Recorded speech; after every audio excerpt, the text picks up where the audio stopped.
welcome back to my channel, or if you're new, welcome to my channel.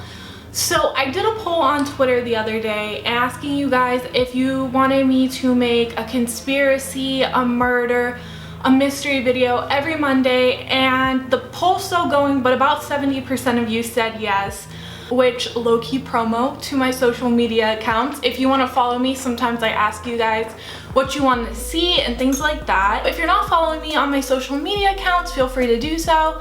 Like I said, I like to get you guys involved and I really care about what you guys want to see. I saw Bella Fiore doing this, so I'm not going to take all the credit for it. She is an awesome YouTuber if you guys want to check her out. Her YouTube's just Bella Fiore, but yeah, super cool. She does makeup and mystery videos. So she does a mystery one every Monday, so I thought maybe that'd be cool to do if you guys are interested or anything like that. So without further ado, let's get into this Monday mystery video. So as many of you know, I'm in social work, and a closely related field to social work is psychology. So I took a couple psychology classes and I keep hearing the name Kitty Genovese over and over and over again, and I learned a little bit about her, and I really feel like her story is just like unbelievable. You guys will know what I'm trying to say after this story, but if you guys want to be blown away, you need to listen to this. It's literally crazy.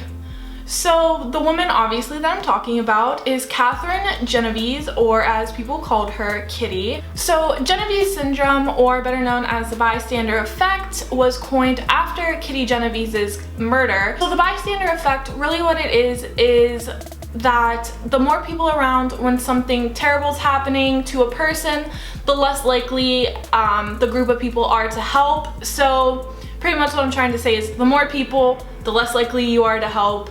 The less people, the more likely you are to help. Okay, if that makes sense.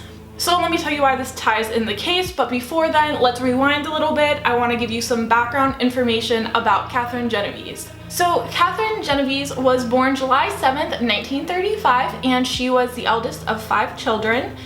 And she was born in New York, and she was really just described as a very caring, kind woman who was really going to go far in her life. She was very ambitious and things like that. People really took a liking to Catherine. So Catherine lived in an apartment in Queens called the Kew Garden, and she also was a bar manager, which she worked her way up from bar server to bar manager in a bar in downtown Queens. So if you are a bar manager, you might already know that you work late nights, you stay out a lot, you know, stuff like that. You don't get off till like 2 or 3 a.m. Okay, to set the scene, it is March 13th, 1964, and Kitty is just getting off of work. You know, like I said, she's a bar manager, so she's getting off work late. It's about 2:30 a.m. at this point, and she is just driving home in a red Fiat, and there's a lot of traffic lights in her city, so she's stopping for everyone, you know, just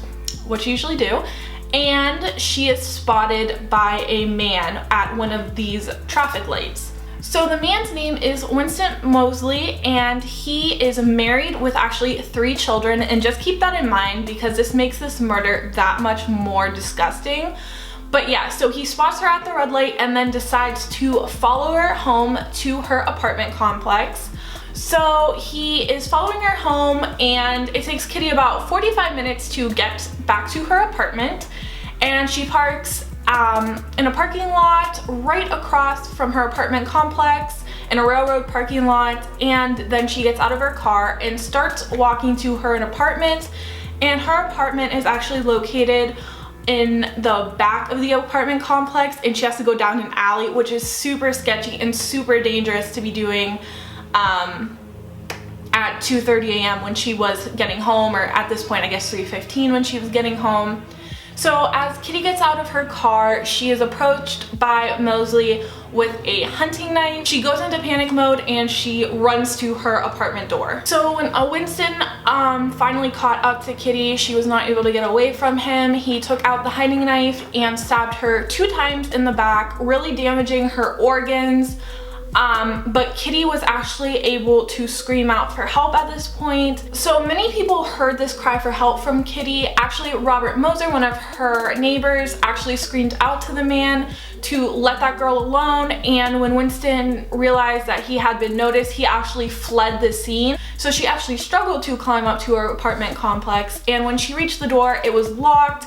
And so she then passed out on the floor. She's just laying there. She can't really do anything. I mean, she's been stabbed 2 times in the back and nobody's still coming to her rescue. And that is when she notices a man approaching her in a wide brim hat. And it's actually Mosley again. So it said that people actually realized Mosley went through the alleyway and didn't try to stop him or anything. It's also said that he stabbed her multiple times. And Kitty's still crying out for help. Nobody's coming to her rescue. She's getting stabbed multiple times. And he actually rapes her after he has stabbed her so many times. It's honestly disgusting.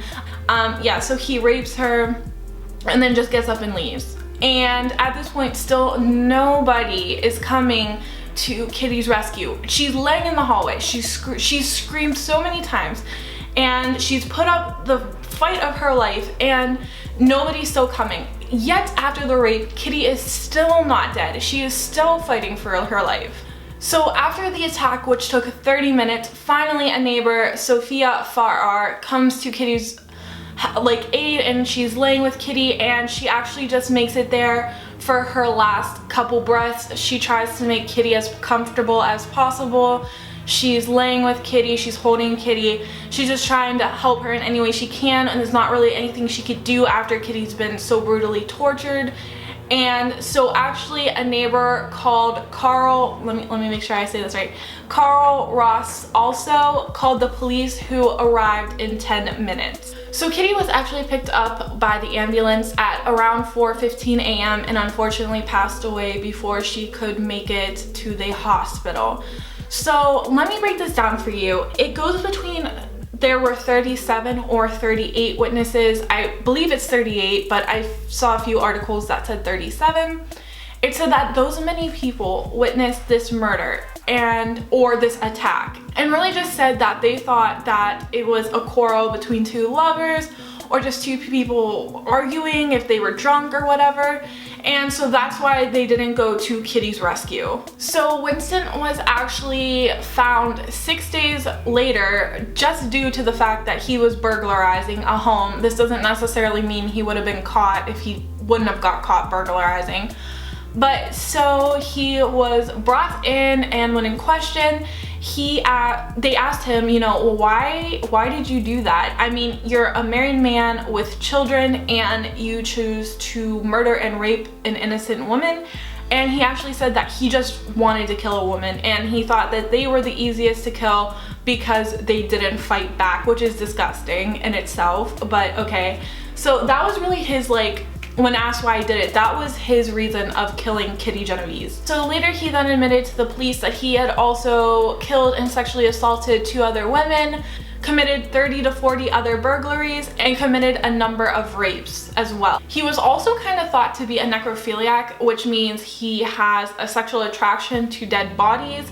So that's just something to put in there as well, which might have been why he sexually assaulted Kitty when she was dying, or if he thought she was dead. I'm not sure if she was putting up a fight at that point, but that's just something to really add in there.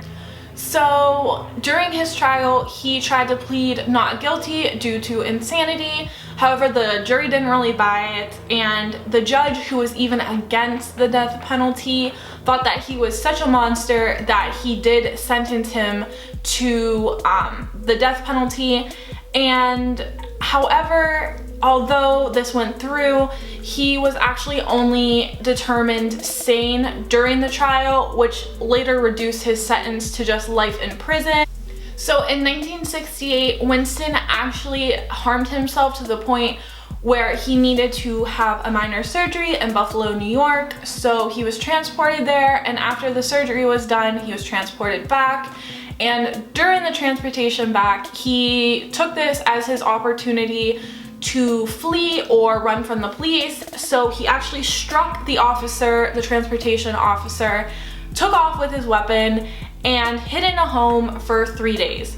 So this home belonged to a couple who went to later check in on the home 3 days later, and when they came in and noticed him, he tied up the husband and gagged him and then raped his wife, then took off with their car. So then later he hid in another home which belonged to a mother and her daughter, and he kind of kept them hostage for about 2 hours. Then after that, he finally let them go. He actually did no harm to them besides, you know, mentally scarring them, but he let them go and turned himself into the police. After he turned himself in, he was given 2 more 15-year sentences on top of his life in prison sentence. So Mosley was denied parole for the 18th time in November of 2015, and he later died in prison on March 28th, 2016 at the age of 81. So, I mean, this being said, there's still kind of a debate around this case.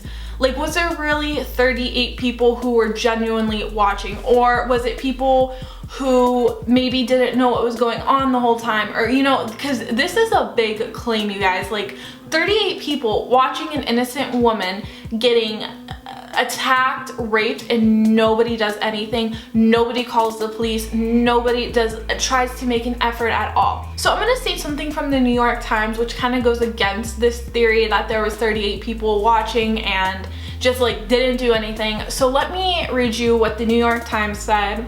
Okay, so it says, while there was no question that the attack occurred and that some neighbors ignored cries for help, the portrayal of 38 witnesses as aware and unresponsive was erroneous.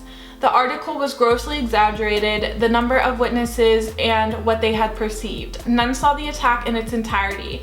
Only a few had glimpsed parts of it or recognized the cries for help. Many thought they had heard lovers or drunks quarreling. So it's kind of like, I guess it's like what they were perceiving.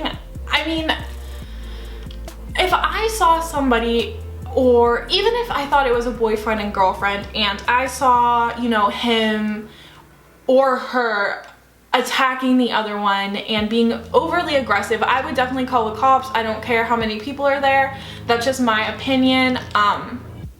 But I mean, that is scientifically proven that the more people who are there, the less likely you are to help. And that's just a normal human thing, is to feel like it's not your responsibility and that somebody else will take care of it. That's our human nature, and that's something that has been truly studied.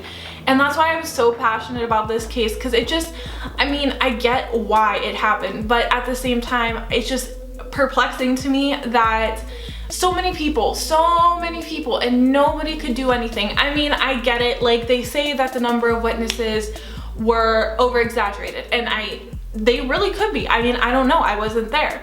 But you want to tell me that 2 or 3 people didn't hear her cries in the hallway of the apartment and didn't feel inclined to call anybody?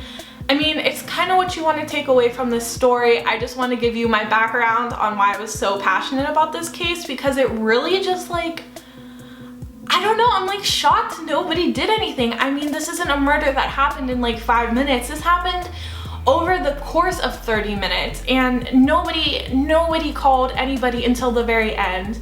I mean, I don't know. It's whatever you guys think. Take away what you want from this. Let me know what you think in the comments section, because I'm always down to hear what you guys have to say. And yeah, so that's gonna do it for this video of my mystery. I don't know, I don't want to copy Bella's Mystery Monday, so if you guys think of any, like, a cuter name to name my videos on Monday, I'd be down to use the name. So I hope you guys enjoyed watching this video and are a little more informed on the bystander effect and the case behind it. So don't forget to like and subscribe if you enjoyed this video, and I will see you guys in my Wednesday video. Bye, guys. So I hope you guys enjoyed watching this video and are a little more informed on the bystander effect and the case behind it. So don't forget to like and subscribe if you enjoyed this video, and I will see you guys in my Wednesday video. Bye, guys.